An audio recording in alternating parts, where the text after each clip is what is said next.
Renault opens Alpine plant, will build 6,000 per year.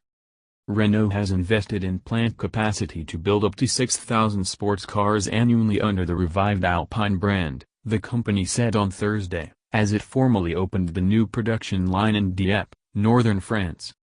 The French carmaker has spent €36 million, $42 million, upgrading the site, factory boss Pierre-Emmanuel Andrieux told reporters at an inauguration ceremony marking the return of Alpine, 22 years after Renault shut it down to cut costs.